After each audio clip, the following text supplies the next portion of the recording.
Hello everyone, this is Kevin Kruse here with Texas Orthopedic Associates in Dallas, Texas. We're a division of Lone Star Orthopedics. Here today talking to you about shoulder surgery and some of the reasons why we use the devices and implants that we use in shoulder surgery. A lot of the patients that I see, I specialize in shoulder, so the most common things that I see are rotator cuff tears and shoulder arthritis. And arthritis of a joint is essentially the joint has worn out, and the analogy I give is like the tread on a tire, right? You take a car, it's got a certain amount of tread on each tire. If you drive those tires long enough, it's going to wear out. And then if you wear out the tread on a tire, then you're riding on the rims, right? And so patients that have arthritis, what it means is their joint surfaces that are covered in cartilage have worn out over time. And the more miles you put on the car, the more likely the tires are going to wear out. So it tends to be in older patients, but sometimes we do see it in young patients. And it means that the joint surfaces have worn out and you have a roughened surface, and that roughened bone-on-bone grinding is what causes your pain.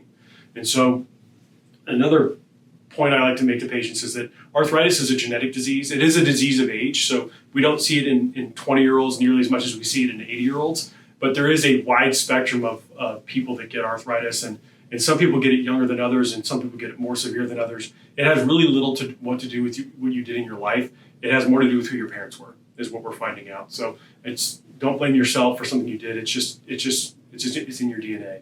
But so the question is, what do you do when the joint wears out? Well, typically we always try things like medications, cortisone injections. Therapy doesn't work so great for arthritis. If you try those things and you still have a lot of pain in your shoulder, the next step is to consider replacing the joint. And replacing the joint means basically taking the joint God gave you and replacing it with metal and plastic. And arthritis is one of the main reasons why we replace joints, but the other reason is for massive rotator cuff tears or a combination of a rotator cuff tear and arthritis. So in the shoulder, it's a little bit more complex than hips and knees, where it's just arthritis that we're treating.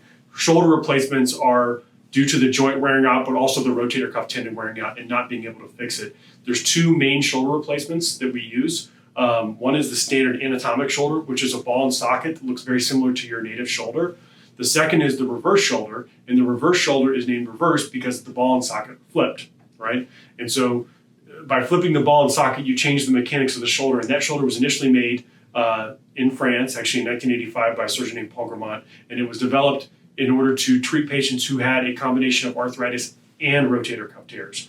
And it was FDA approved in the United States in 2004, and it has revolutionized shoulder surgery. The reverse shoulder has. And now reverse shoulders 2 years ago superseded the standard shoulder replacements across the world in terms of volume. So it's been a radical change, and it's allowed us to basically treat a really complex problem that we didn't have a good answer for in most of our patients and treat it well. But those are the two main ways that we treat shoulder arthritis if you failed conservative treatment.